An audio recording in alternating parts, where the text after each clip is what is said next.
Halo semuanya, dalam video ini kita akan membahas tentang perilaku kelompok dan kerja tim, yaitu sebuah topik penting dalam perilaku organisasi. Jadi, setiap individu pastinya memiliki karakter, sifat, dan latar belakang yang berbeda-beda. Nah, dari perbedaan inilah yang nantinya akan mempengaruhi cara seseorang berinteraksi, bekerja, dan berkolaborasi dengan orang lain, terutama dalam sebuah kelompok atau tim kerja. Kelompok adalah kumpulan individu yang saling berinteraksi dan bekerja sama untuk mencapai tujuan tertentu.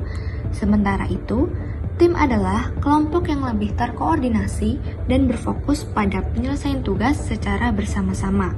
Dengan kata lain, baik kelompok maupun tim memiliki tujuan untuk menyatukan banyak orang agar dapat mencapai hasil yang lebih efektif dibanding bekerja sendiri. Dalam dunia organisasi, kelompok memiliki beberapa klasifikasi. Ada kelompok primer seperti keluarga atau sahabat dekat, ada juga kelompok sekunder yang bersifat lebih formal seperti organisasi profesi. Kemudian ada juga Gemeinschaft yang terbentuk karena ikatan batin dan Gesellschaft yang terbentuk karena hubungan rasional atau kepentingan tertentu. Kita juga mengenal kelompok formal dan kelompok informal.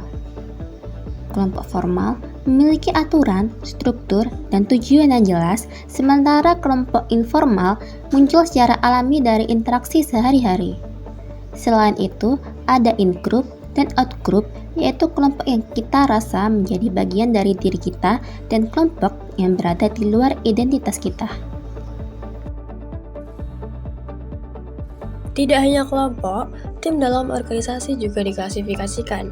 Yang pertama, ada tim problem solving, yaitu tim yang bertugas memberikan ide dan saran untuk memperbaiki proses kerja.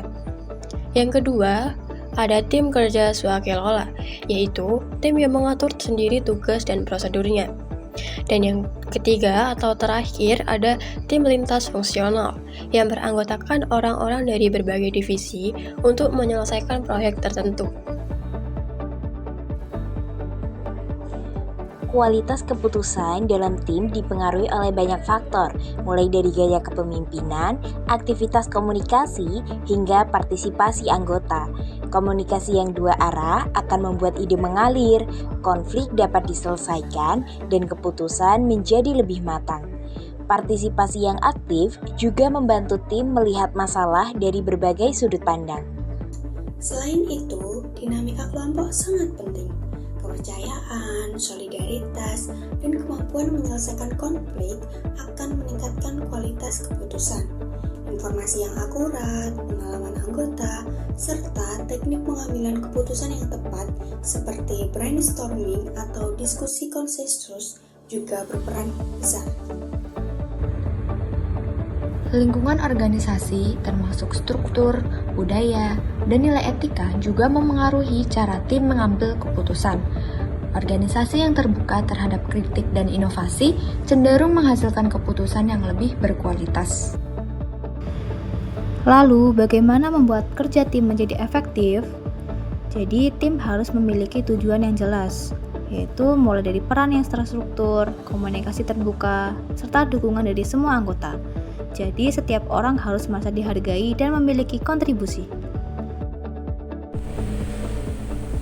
Kerja tim yang baik juga membutuhkan koordinasi, kepercayaan, dan komitmen. Ketika individu mampu menyesuaikan diri dan berkolaborasi, maka sinergi akan terbentuk dan kinerja tim meningkat secara signifikan. Contoh sederhana adalah saat sebuah kelompok mahasiswa mengerjakan tugas besar.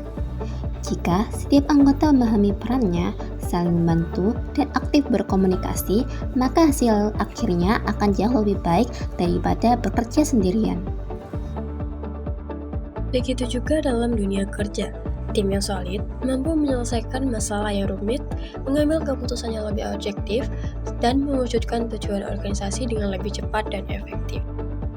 Pada akhirnya, kerja tim bukan hanya tentang membagi tugas, tetapi bagaimana cara setiap individu saling melengkapi.